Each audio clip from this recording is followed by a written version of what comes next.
അതാ സീഗാൻ ലിയ.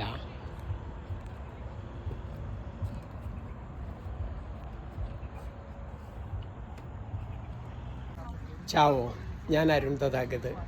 ഞാനിപ്പോൾ ഉള്ളത് സെർബിയയുടെ ക്യാപിറ്റൽ ബെൽഗ്രേഡിനടുത്തുള്ള ആഡ സീഗാൻ ലിയോയ എന്ന് പറഞ്ഞ്, ആഡ സീഗാൻ ലിയ, ഇങ്ങനെയാണ് ഉച്ചാരണം എനിക്ക് മനസ്സിലായിരിക്കുന്നത്. സീഗാൻ ലിയ എന്ന് പറഞ്ഞ ഒരു പാർക്കിലാണ്. ഇതൊരു പുഴയുടെ തീരമാണ്. നമ്മുടെ ഡാന്യൂബ് നദിയുടെ കൈവഴിയായിട്ടുള്ള അതിൻ്റെ ഒരു ലേക്ക് കൂടി ചേർന്നിട്ടാണ്. സാവ എന്ന് പറഞ്ഞ്, അത് തന്നെ ഏതാണ്ട് 900 കിലോമീറ്റർ ഉണ്ട്. അതിൻ്റെ അടുത്തുള്ളൊരു ലേക്കാണ്. അപ്പോൾ ഞാൻ പറയാൻ വന്നത്, ഈ ലേക്കിന് ചുറ്റുമായിട്ട് 10 കിലോമീറ്ററിലേറെ, 10 അല്ല അതിലേറെ ദൂരം ഒരുപാട് സൈക്ലിംഗ് പാത്തുകൾ, കാൽനട പാത്തുകൾ നിങ്ങൾക്ക് കാണാമെന്ന് വരുന്നു. നോക്കിയാൽ കാണാം. ഞാൻ ഇതിന് ശേഷം അതിൻ്റെ വീഡിയോ കാണിക്കാം. ഇത്ര ഏരിയ 10,000 കണക്കിന്, ഞാൻ ഒട്ടും എക്സാജറേറ്റ് ചെയ്യുന്നില്ല, 10,000 കണക്കിന് ഈ ഏരിയ ഫുൾ അവരുടെ വണ്ടികൾ പാർക്ക് ചെയ്തേക്കണ തന്നെയുണ്ട്. കിലോമീറ്റർ നീളം ആളുകൾ വരുന്നു. ഇവിടെ ബൈക്ക് റെൻറ്റിന് എടുക്കുന്നു. ബൈക്ക് മീൻസ് ബൈസിക്കിൾ റെൻറ്റിന് കിട്ടും, അതെടുക്കുന്നു. ഇതുപോലെ സ്കേറ്റിംഗ് നടത്തുന്നു. ആളുകൾ ഇവിടെ ബിക്കിനി ഇട്ടിട്ട് ബീച്ചിലേക്ക് ഇറങ്ങുന്നു, കുളിക്കുന്നു. അപ്പുറത്തെ ന്യൂഡ് ബീച്ച് കവേർഡ് വേറൊരു ഏരിയയിലുണ്ട്. അങ്ങനെ ഇതെല്ലാമായിട്ട് ആളുകൾ ഇവിടെ ആസ്വദിച്ചിരിക്കുന്നു. ഞാനപ്പോൾ ആലോചിക്കുകയായിരുന്നു, നമ്മുടെ കേരളത്തിൽ എവിടെയെങ്കിലും ഒരു പാർക്കുണ്ടോ കുട്ടികൾക്ക് കളിക്കാനായിട്ട്? ഒരു കിലോമീറ്റർ നീളമുള്ളൊരു ഓപ്പൺ സ്പേസ് ഉണ്ടോ? നമ്മുടെ പിള്ളേർ എന്തുകൊണ്ട് പുറത്തേക്ക് പോകുന്നു? കുട്ടികൾ ആർക്കും, നാട്ടുകാർക്ക് ആർക്കും ഇവിടെ നിൽക്കാൻ താല്പര്യമില്ലാത്ത എന്താണെന്ന് ചോദിച്ചാൽ ഇതൊക്കെയാണ്. ഞാനൊരു വീഡിയോ അതിന് ശേഷം കാണിക്കാം. എൻ്റെ നാട്ടിൽ ഒരു ഇതുണ്ടായിരുന്നു, ഒരു കൃത്രിമ തടാകം. പക്ഷേ അത് കൊടും കാടായി മാറി. കാരണം MKK നായർ എന്ന് പറയുന്ന ഒരു വിഷണറി 10-75 കൊല്ലം മുമ്പ് ഒരു ടൗൺഷിപ്പൊക്കെ ഉണ്ടാക്കി. FACT എന്ന് പറയുന്ന അതിന് വേണ്ടിയിട്ട് പുള്ളി അതൊരു 110 ഏക്കറിൽ നിന്നപ്പോൾ 2000 ഏക്കറോളം ഭൂമി എടുത്ത് അതിലേക്ക് വെള്ളം കൊണ്ടുവന്നൊരു ഡാം ഉണ്ടാക്കി. ബാക്കി ഏരിയകളെല്ലാം വെറുതെ ഇട്ട് കാടായി മാറി. അങ്ങനെ 10-65 കൊല്ലം കൊണ്ട് വന്നൊരു വൻ കാട്, അമ്പലമേട് തടാകം എന്ന് പറഞ്ഞുകൊണ്ട്. ആ കാട് നിങ്ങളെല്ലാവരും കേട്ടിട്ടുണ്ടാവും. കാരണം നമ്മളുടെ 3-ാം മുറ മുതൽ, ഹൈവേ മുതൽ, ഏതൊക്കെ സിനിമയുണ്ടോ, പട്ടണപ്രവേശം, എവിടെയൊക്കെ സിനിമയിൽ കാട് കാണിക്കുന്നുണ്ടോ അത് സിനിമാക്കാരുടെ സ്ഥിരം ലൊക്കേഷനായിരുന്നു. ഇന്ന് ആ സാധനം മുഴുവനും വെട്ടി വെളുപ്പിച്ച് അത് മുഴുവൻ നശിപ്പിച്ച് ഡാം പകുതി കയ്യേറി. ഇത്രയും വിവരമില്ലാത്ത ആളുകളാണ് നമ്മുടെ നാട്ടിൽ. അതിന് പകരം സർക്കാർ 10 പൈസ ചിലവില്ല ആ ഭൂമി എടുത്തിട്ട് വെറുതെ ആളുകൾക്ക് നടക്കാനിട്ട് കൊടുത്തു. അത് കൊച്ചി നഗരത്തിൻ്റെ ശ്വാസകോശമാണ്. ആർക്കും അറിയില്ല. കാരണം അത് കമ്പനിയുടെ മതിലുകളാൽ ചുറ്റപ്പെട്ടതുകൊണ്ട്, അതിൻ്റെ ഉള്ളിലായിരുന്നുകൊണ്ട് ആർക്കും അറിയാതെ പോയി. അത് മുഴുവനും വെട്ടി വെളുപ്പിച്ച് ഒരു FACTയുടെ മാനേജ്മെൻറ്റ് തന്നെ ആൾക്കാർ എന്നോട് സ്വകാര്യമായിട്ട് പറഞ്ഞിട്ടുണ്ട്, ഞങ്ങൾക്കൊന്നും ചെയ്യാൻ പറ്റില്ല. അവർ 65 കൊല്ലത്തിനിടയിൽ അതിന് ഒരു മരക്കഷ്ണം പോലും എടുത്തിട്ടില്ല. അത്രയും നന്നായിട്ട് പ്രിസർവ് ചെയ്ത സാധനത്തെ വെളുപ്പിച്ച് അതിന് പകരം എന്താ ഇതുപോലെ വെറുതെ അതിൽ നടക്കാനായിട്ട് ആളുകൾ പോകുമായിരുന്നു. ഒരുപാട് ആളുകളുടെ ഓർമ്മകളിലുള്ള സാധനമാണ്. MKK നായർ മുതൽ നമ്മുടെ T പത്മനാഭൻ മുതൽ മോഹൻലാലിൻ്റെ വരെ ഏറ്റവും പ്രിയപ്പെട്ട ഇടമാണത്. അതിനെ വെളുപ്പിച്ച സ്ഥാനത്ത് ഞാൻ ഇതിൻ്റെ ശേഷം വീഡിയോ കാണിക്കാം. അപ്പോൾ എന്താണ് നമ്മളുടെ ആളുകൾക്കില്ല, ഈ ലോകം മുഴുവനും ചുറ്റി സഞ്ചരിച്ചു എന്ന് പറയുന്ന നമ്മുടെ കുറേ നേതാക്കളും എല്ലാവരും സഞ്ചരിക്കുന്നുണ്ട്, എന്നിട്ടും കാണാത്ത ഇപ്പോൾ ഷാങ്ഹായ്, ബീജിങ്. ഞാൻ ഇന്നലെ വായിക്കുകയാണ്, ബീജിംഗ് നഗരത്തിനകത്ത് 2000 കിലോമീറ്ററാണ് സൈക്ലിംഗ് പാത്തുകൾ കൊണ്ടുവരുന്നത്. ഷാങ്ഹായിലും 2000 കിലോമീറ്റർ, ഒരു വർഷം 200 കിലോമീറ്റർ വെച്ച് വർദ്ധിപ്പിച്ചുകൊണ്ടിരിക്കുന്നു ബൈക്ക് പാത്തുകൾ മാത്രം. ഇതൊക്കെ ബോധപൂർവം ഉണ്ടാക്കിയിട്ടാണ് ആളുകൾ അങ്ങനെ മാറുന്നത്. അതുപോലെ ഇപ്പുറത്തെ നമ്മുടെ നെതർലാൻഡ്സ് ഇതിൻ്റെ കേന്ദ്രമായിട്ടുള്ളടുത്ത്, ഇവിടെയൊക്കെ ബൈക്കിന് വേണ്ടിയിട്ട് മാത്രമായിട്ട്, ബൈക്ക് മീൻസ് എവിടെയൊക്കെ ബൈക്ക് എന്നാണ് പറയുക, ബൈസിക്കിളിനെ. അപ്പോൾ ഈ ബൈക്ക് പാത്തുകൾ മാത്രമായിട്ട് ഉണ്ടാക്കിയിട്ട് ഇങ്ങനെയാണ് ആളുകൾ മാറുന്നത്. അപ്പോൾ ആളുകൾക്കൊരു ഉന്മേഷമായി, യാത്രയായി, എക്സസൈസായി. ഇതിനിടയിൽ നിറയെ ഹോട്ടലുകൾ, ചെറിയ റെസ്റ്റോറൻറ്റുകൾ, നിറയെ ചെറിയ കോഫി ഷോപ്പുകൾ, ഐസ്ക്രീം പാർലറുകൾ, ഇതൊക്കെയാണ് കൊണ്ടുവരേണ്ടത്. ആളുകൾക്ക് മുഴുവൻ ഉല്ലസിക്കാനുള്ള സ്ഥലം, കുട്ടികൾക്കും പട്ടികൾക്കും വരെ ഉല്ലസിക്കാനുള്ള കേന്ദ്രമായിട്ട് ഇതിനെ മാറ്റിയെടുത്ത്. ഇതൊക്കെ നമ്മുടെ നാട്ടിലെ ആളുകൾക്ക് ഈ വിഷൻ എന്ന് വരുമെന്ന് ഞാൻ ഇതുകൊണ്ടാണ് അധികം വീഡിയോകൾ ചെയ്യാത്തത്. ഇതൊന്നും പറഞ്ഞാൽ മനസ്സിലാകുന്ന ഒരെണ്ണം പോലും നമ്മുടെ നാട്ടിലെ അഡ്മിനിസ്ട്രേഷൻ തലത്തിലില്ല. കാറുകൾക്ക് ഹൈവേകളും ഒക്കെയാണ് വേണ്ടത്. നഗരങ്ങളെ എപ്പോഴും മാറ്റി നിർത്തിക്കൊണ്ടാണ്. നഗരങ്ങളിലെ കാറുകൾക്കല്ല ലോകത്ത് ഒരിടത്തും പ്രാധാന്യമില്ല. നിങ്ങൾ ഒരു കാൽനടക്കാരനെ കണ്ടാൽ അവിടെ ചവിട്ടി നിർത്തണം. ഞാൻ നാട്ടിലെ അപകടങ്ങളുടെയൊക്കെ ഇതൊക്കെ, കാറുകളും 2 വീലറുകളും മോട്ടോർ സൈക്കിളുകളും എന്തൊരു സ്പീഡിനാണ് പോയി ഇടിച്ചിടുന്നത്. ഒരു കോമൺ സെൻസും ഇല്ലാത്ത വർഗ്ഗങ്ങളാണല്ലോ എന്ന് ആലോചിച്ചിട്ട്. എത്ര ആക്സിഡൻറ്റുകളുടെ വീഡിയോകൾ നാട്ടിലത്തെ കാണുമ്പോൾ നമ്മളിങ്ങനെ തലയിൽ കൈ വയ്ക്കും, എന്താണ് ഇവരൊക്കെ കാണിച്ചു കൂട്ടുന്നതെന്ന്. അത് ഹൈവേകളിലേക്കുള്ളതാണ്. ഇവിടെ കാർ കൊണ്ട് നിങ്ങൾ ഇറങ്ങിയിട്ടുണ്ടെങ്കിൽ നഗരത്തിലേക്ക് വഴിയില്ല. നിങ്ങൾ ഇറങ്ങിയിട്ടുണ്ടെങ്കിൽ ബൈക്കിൽ 10 മിനിറ്റ് കൊണ്ടുള്ള സാധനം അവിടെ 1 മണിക്കൂർ എടുക്കും. കാരണം ഓരോ കാൽനടക്കാരനെ കണ്ട് അവിടെ നിർത്തിയേ പറ്റുള്ളൂ. ഇങ്ങനെയൊക്കെയാണ് ലോകം മാറുന്നത്. അപ്പം നിങ്ങൾ കുറച്ചൊക്കെ ഞാൻ ഇതിന് ശേഷം ഇടാം. അപ്പോൾ ആസ്വദിക്കുക, തിരിച്ചറിയുക. നമ്മളുടെ ആളുകൾ ഇതൊക്കെ എന്ന് മനസ്സിലാക്കുമെന്ന് എനിക്കറിയില്ല. മനസ്സിലാക്കുമായിരിക്കാം. വെറുതെ സ്വപ്നം കണ്ടിട്ട് കാര്യമില്ലല്ലോ.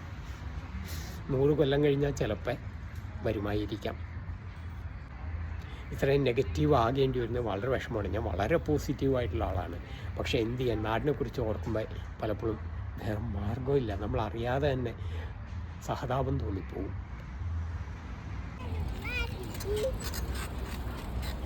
രണ്ട് പിള്ളേരതിൽ ഒരു കുട്ടി ഇതിൽ ആസ്വദിക്കുന്നു. ആ പുറയിൽ ആരോ വരുന്നു വീണ്ടും. ഒരു മമ്മി.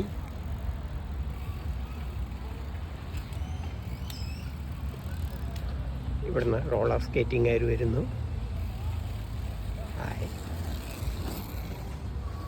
അപ്പുറത്ത് ബീച്ച്, കാൽനട പട്ടി. ആ പട്ടി വരെ അവിടെ വെള്ളത്തിലിരുന്ന് കുളിച്ച് ആസ്വദിക്കുന്നു.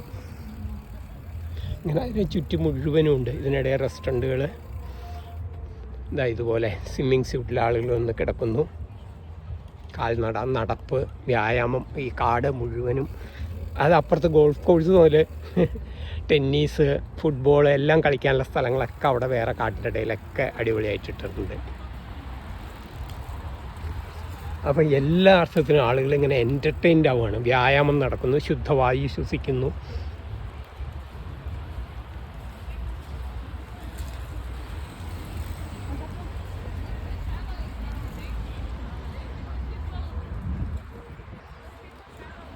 ഇതിനിടയിൽ വാട്ടർ സ്പോർട്സുകളും നടക്കുന്നുണ്ട്. വാട്ടറിലെ സ്കീയിങ് പോലെ എല്ലാം വേറെ.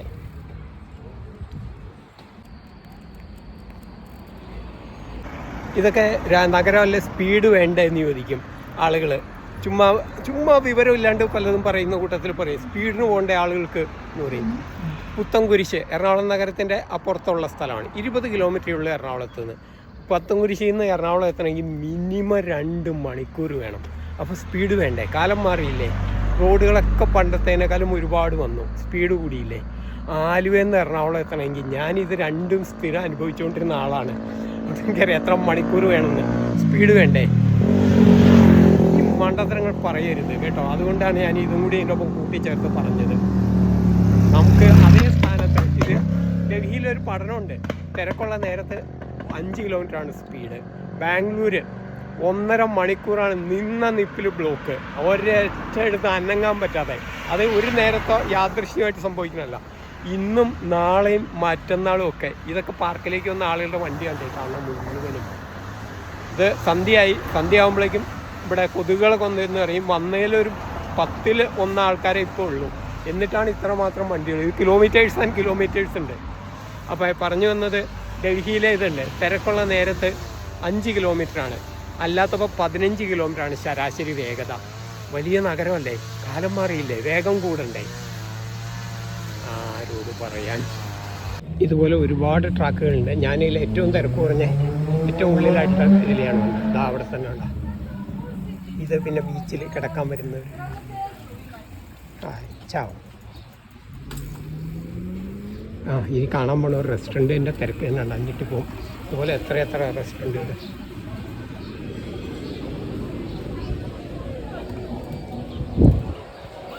അവരൊക്കെ ബൈക്ക് പാർക്കിംഗ് നോക്കി. തീർന്നില്ല, റെസ്റ്റോറൻറ്റ് തീർന്നിട്ടില്ല. തീർന്നില്ല.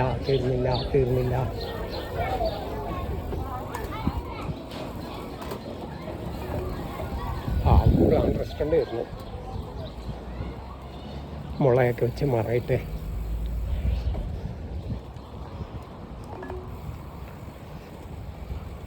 തിരക്കില്ലാത്തയിടത്തെ കാഴ്ചയാണ് ഈ കാണുന്നത്.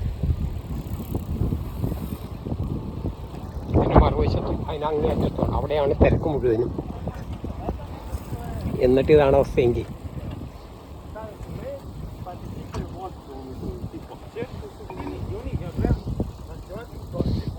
പുഴയുടെ ഭാഗമായിട്ടുള്ള ഒരു ലേക്കാണ്.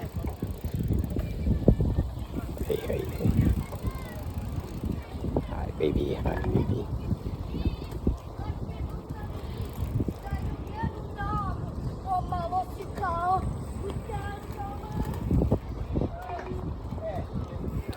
തൽക്കാലം നിർത്തട്ടെ, അല്ലെങ്കിൽ വലിയ പ്രശ്നമാണ്. ഇന്ന് പക്ഷേ ഓടിക്കാൻ സുഖമാണ്. ഇതവരുടെ ഡ്രസ്സ് മാറണം. ഇന്ന് ഓടിക്കാൻ സുഖമാണ്, കാരണം വണ്ടിയിലെ ബാഗെല്ലാം വച്ചിട്ടാണ് ഞാൻ വന്നേക്കുന്നത്. അല്ലെങ്കിൽ എനിക്ക് ഇങ്ങനെയൊന്നും ഓടിക്കാൻ പറ്റില്ല ഒറ്റ കയ്യിൽ.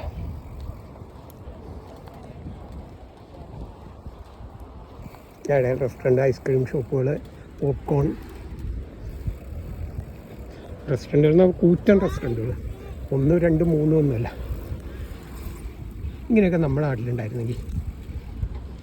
എൻ്റെ നാട്ടിൽ 2000 ഏക്കർ, അതിലൊക്കെ വളരെയേറെ ഉണ്ട്. ഇത് ഒരു തടാകം ഉണ്ടായിരുന്നു, അത് മുഴുവനും വെട്ടി നിരത്തി ഒരു കാടും അത് മുഴുവനും വെട്ടി നിരത്തി. അതും പെട്രോ കെമിക്കൽ എന്നുള്ളതൊക്കെ ഔട്ട്ഡേറ്റഡ് ഇൻഡസ്ട്രിയാണ്. അന്നേരമാണ് അത് കൊണ്ടുവരുന്നത്. എന്തുമാത്രം വിഷമില്ലായ്മയാണ് നമ്മളുടെ ആളുകൾക്ക് ഓർത്ത് നോക്കി. അതാണിപ്പോൾ അവിടെ പണിതുകൊണ്ടിരിക്കുന്നത്. ഒരു കാട് മുഴുവനും വെട്ടി നിർത്തി. അത് ആ നാട്ടുകാർ മുഴുവൻ ഞങ്ങളെ എല്ലായിടത്തും, ലോകത്തെല്ലായിടത്തും സ്ഥലമെടുപ്പിനെതിരെ സമരം ചെയ്യുമ്പോൾ ആ നാട്ടുകാർ മുഴുവൻ ഞങ്ങളുടെ സ്ഥലം എടുത്തോളൂ എന്ന് പറഞ്ഞാൽ സമരം ചെയ്യണേ. ഏത് ഇപ്പോൾ സ്ഥലമെടുപ്പ് നിയമം വന്നപ്പോൾ ആനുകൂല്യം കൂടി, ഇപ്പോഴല്ല, അതിനു മുമ്പേ തന്നെ ഞങ്ങൾ ആ നാട്ടുകാരെല്ലാവരും. എന്നിട്ടാണ് ബോധമില്ലാത്ത കുറേ പേര് അവിടെ മുഴുവൻ വെളുപ്പിച്ച്, അതും ഒരു മരം പോലും ഇല്ലാണ്ടാക്കി. വരും കാടായിരുന്നു. നമ്മളൊക്കെ പല സിനിമകളിലും ആ കാട് കണ്ടിട്ടുണ്ട്. 3-ാം മുറ മുതൽ ഏതൊക്കെ സിനിമകളിൽ കാട് കാണിക്കുന്നുണ്ടോ അതെല്ലാം, റീസെൻ്റ് സിനിമ, ഹൈവേ മുതൽ ഏതൊക്കെ ഉണ്ടോ, പട്ടണപ്രവേശം, എല്ലാത്തിലെയും കാട് അതായിരുന്നു. അത് വെളുപ്പിച്ച് അതൊക്കെ ഇതുപോലെ ആക്കിയിരുന്നെങ്കിൽ എറണാകുളത്തെ മാത്രമല്ല, ഫോറിനേഴ്സ് വരെ അവിടെ വന്നേനെ. എന്ത് ചെയ്യാൻ, വിവരമില്ലാത്ത കഴുതകളാണല്ലോ നമ്മുടെ ഭരണാധികാരികളും ഉദ്യോഗസ്ഥരും. ഇടിച്ചു മറഞ്ഞു. Thank you sorry. അപ്പോൾ നിർത്തട്ടെ. Avec besoin de hanches et tu sais de faire la planche. Tiens voilà ton étalon qui enlève son pantalon. Et c'est avec émotion que je te souffris de la passion.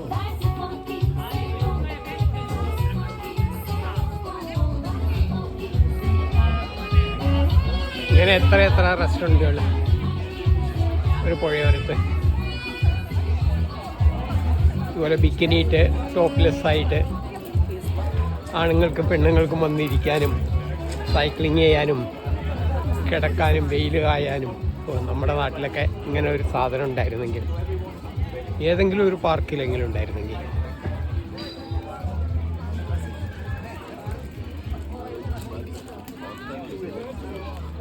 മറുഭാഗത്ത് ആ കാണുന്ന കെട്ടിടങ്ങളൊക്കെ ഇതുപോലെ റെസ്റ്റോറൻറ്റുകളാണ്.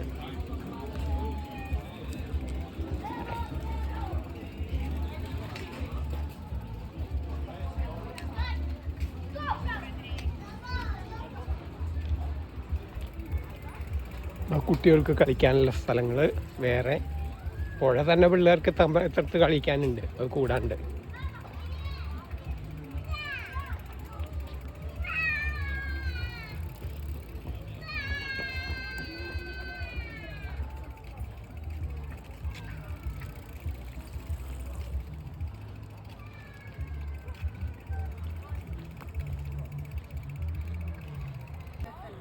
ആ പട്ടി കടിച്ച് അതിൻ്റെ മുമ്പിൽ വെച്ച് ചിരിച്ച് ഭയങ്കര ഹാപ്പിയാണ്. ചിരിക്കണ പട്ടി അവിടെ നിന്ന് പിള്ളേനെ നോക്കി ചിരിച്ചുകൊണ്ടിരിക്കും.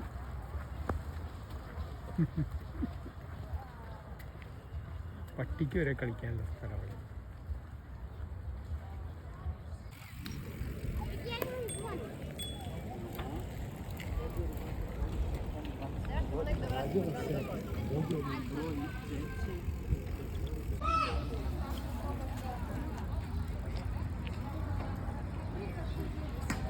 നമ്മുടെ എറണാകുളം പാർക്കിൽ കൂടിയൊക്കെ എനിക്ക് ഇതുപോലെയൊക്കെ എന്നാണ് ചവിട്ടാൻ പറ്റുക. ഇതുപോലെ നിറയെ ആൾക്കാരുമായിട്ട് അവിടെ കണ്ടിട്ട്. ട്രെയിലർ കൊച്ചു കുട്ടി വലിച്ചിരിക്കുന്നു. അപ്പൂപ്പൻ താടിയുള്ള ഒരു നമ്പർ ഫ്ലവർ ഇങ്ങനെ പറഞ്ഞുകൊണ്ടിരിക്കുന്നുണ്ട്. ഇവിടെയൊക്കെ അപ്പൂപ്പൻ താടി വലുതാണ്, ഇവിടെ ചെറുതാണ്. ആ പഞ്ഞി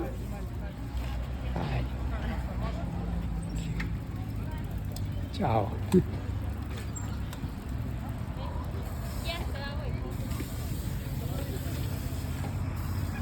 Oh my gosh.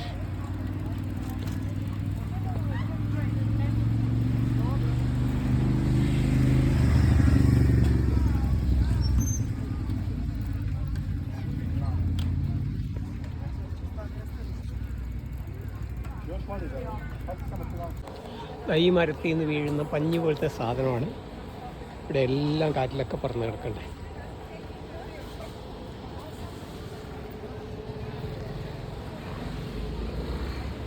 ദേഹത്തും ഡ്രസ്സിലൊക്കെ നിറഞ്ഞു വരും.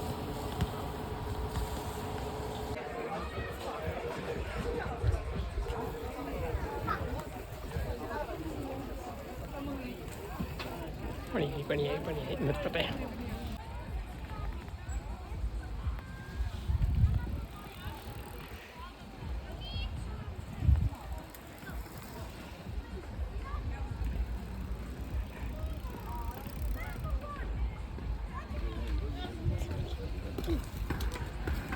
Sorry.